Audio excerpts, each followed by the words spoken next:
Armed Forces of the United Nations, the Special Service Division of the War Department of the United States of America presents the Sports Interview.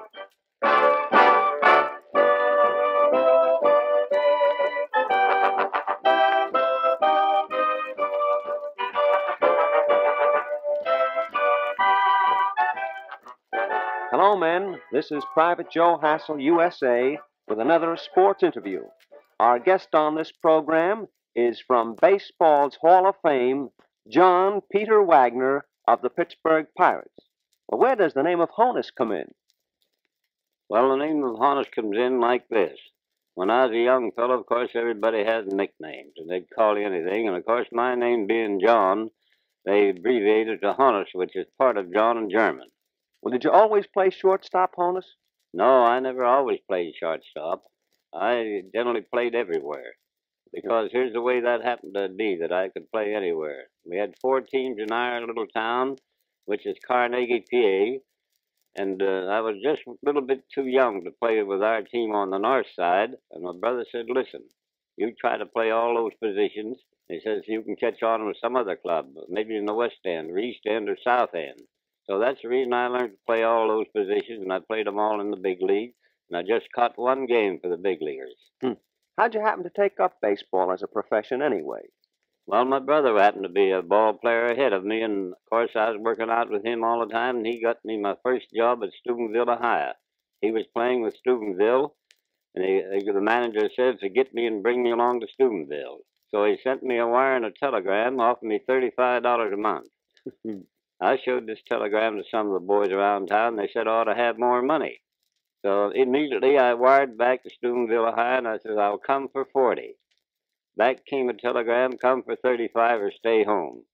I got on the next train that happened to pass through Carnegie. It happened to be a coal train. And the conductor, his name was Joe Chambers, and he said you could come down to Steubenville on the coal train. And that's how I happened to start out in baseball. When was that, Honus? That was in 1895. That year I played with Steubenville, and after about 2 weeks the team broke up. Then I went to Mansfield, Ohio. From there I went to Adrian, Michigan. And from Adrian, Michigan, I went to Warren, Pennsylvania, and Iron Noy League. Them was the 4 teams I played with that year. Well, I know it's asking you to go way back, but just how'd you do in your major league game, the first one you ever played in? First one I ever played in was at Louisville, Kentucky. I belonged to Louisville then. And we played again a team from Washington. And I happened to just get 1 hit in that game. And the pitcher again, he was Kid Nichols. He'd formerly been with the Boston team. What year was that? That was in 1897. And was Louisville, what league were they in then? Louisville was in the major league. There was only 1 league at that time. In other words, it's a national league. There was 12 clubs in the league at that particular time. And since that, in 1900 rather, Louisville, Washington, Baltimore, and Cleveland dropped out and left the National League as it is today. You know, Honus, you seem to make a specialty of 2 and 3 base hits. Any reason for that? Well, about the only reason I can give is this. When I'm up there at the bat, I'd figured it out one time about the best way to hit and get what you call a percentage out of your hits. I figured to hit down the third base line. If the ball was outside, to hit down the right field line. My object was this. If I hit the ball down the line, there'd only be 1 outfielder in left field chasing the ball. If I hit it down the right field line, there'd just be 1 outfielder in the right field line. Because if you hit a ball in left center or right center, you've got those 2 outfielders chasing that ball, and that give me a percentage. And anytime you hit a ball down the line, you can get 2 and 3 bases out of it. And that was the reason that I hit so many 2 and 3 base hits. Well, I think I ought to tell the fellas, Honus, that you led the league in 2-baggers in 1900, 1901, 1902, 4, 6, 7, 8, 9, and you led in triples in 1900 and 1903, and in 1905 you hit 363. In 1908, you led the National League with home runs. How many did you hit? Well, my man, I hit to lead the league? 10. Well, that didn't seem a whole lot, but before that, we had a little player playing for us by the name of Tommy Leach. He led the league with 6. Well, that wasn't so bad. How about plays, Honus? You've seen many of them, but is there one that stands out in your mind as the strangest you've ever seen? Yes, there's one that caused a lot of trouble. A strange play, and it happened to be myself. It really caused plenty of trouble. I happened to hit a ball between left center, and this time it got by that outfielder. And he kept chasing the ball, and I ran around the bases. I tried for third, and the throw was coming in to get me, and it was very, very close. The ball got there to the third baseman's glove about the time my feet hit his glove, and the ball bounced out of his hand and went under my arm, and I jumped up and started for home. With the ball under my arm, of course, I wasn't going to leave it drop out of there if I could help it. The ball being round, when I got near home plate, the ball dropped out. And here the third baseman and pitcher and the shortstop were looking everywhere for the ball. They even lifted up the bag to find it. And finally, somebody saw the ball laying near the home plate, and after a lot of arguments for about putting near half an hour, the umpire decided I was out. He didn't see what I'd done with the ball or anything, but he said I must have done something with it that couldn't find it. So that caused a lot of rumpus there, and of course, protest to the president of the National League, and finally we got it all squared out. I was out. Well, now you've told about one you've been in. How about one you may have seen, Honus? Well, about the strangest one I saw happened to be playing in Pittsburgh, New York, and the Pirates. And come along in the ninth inning, and I happened to be on first, and they had us beat 1 run.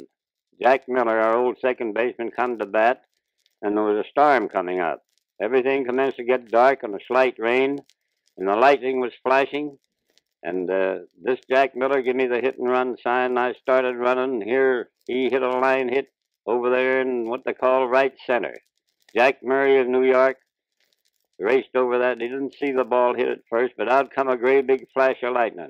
And Murray raced over and jumped up in the air and catch that ball with his bare hand just as a flash of lightning come up, and then everything was dark. But it was enough for the umpire to call the batter out, and the game was over. Do you think the game was rougher in your day than it is today? Well, I think it was a whole lot more rougher in those days when I first started out. I'll tell you, the young fellow didn't have much of a show. I remember playing with Louisville when I first started out.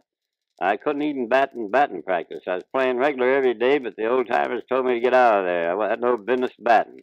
And another thing, we'll go along and say this way. We'll take one time that was playing against Chicago. Played them a series of 3 games. They beat us 2 out of 3. And they mussed us up. They spiked us and throwed balls at our head and done a lot of things. So the next trip, Chicago come to Pittsburgh. Our manager got all the players in the clubhouse. He said, listen, lock all those doors, put everybody out of here that don't belong to the ball team. He said, I want to give this team a pep talk. After everything was quiet, he said, listen, boys, this Chicago team's coming here today. He said, we got to beat those fellows if we want to get anywhere in the race. We got to beat them.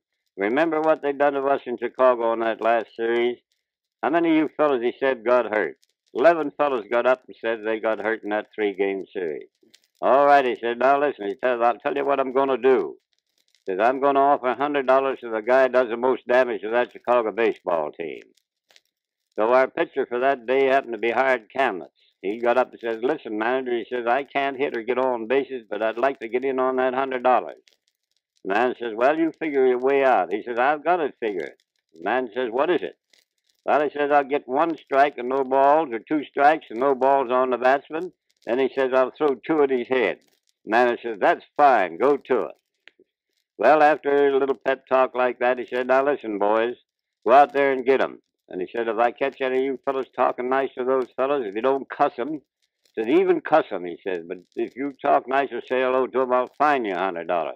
So after his pep talk was over, the boys that had new shoes put on new brand spikes, and those that didn't have 'em got out files and sharpened 'em up.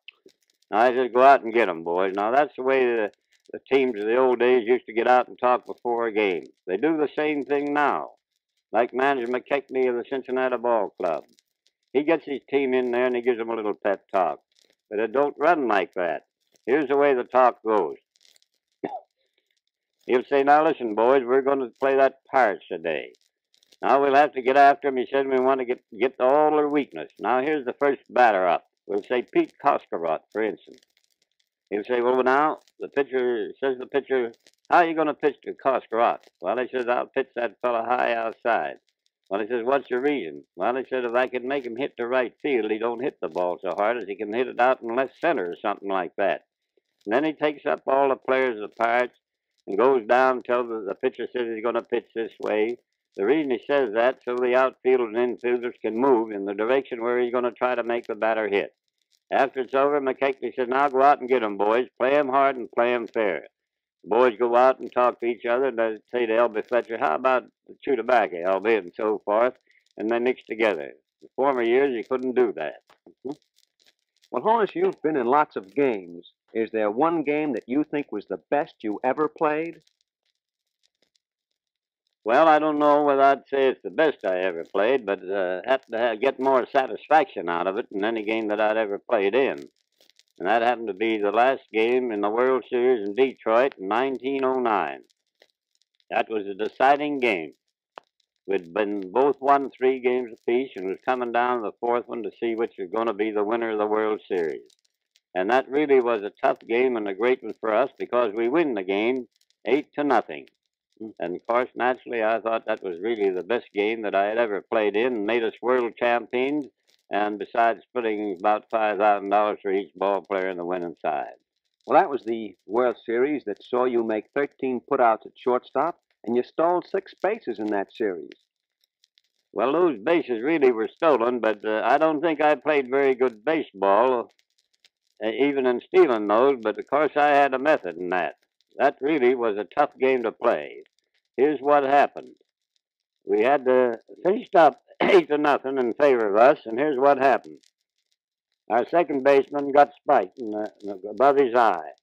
Our catcher got kicked under the chin.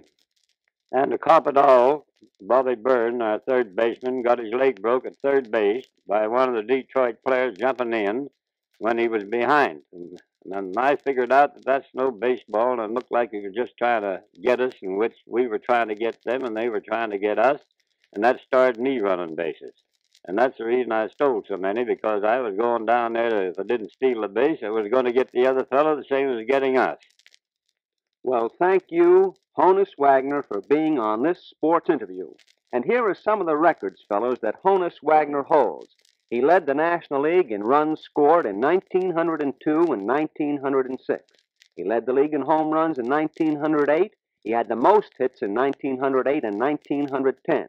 He led the National League in hitting for 8 years. He scored the most runs, made the most hits, batted .300 or more for 17 straight seasons. He played 100 or more games for 19 straight seasons. He's played in the most games, has the most total bases, the most one-base hits, the most two-base hits, and the most three-base hits.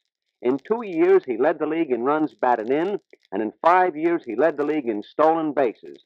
And he holds the record for the most times at bat, more than 10,000 times at bat.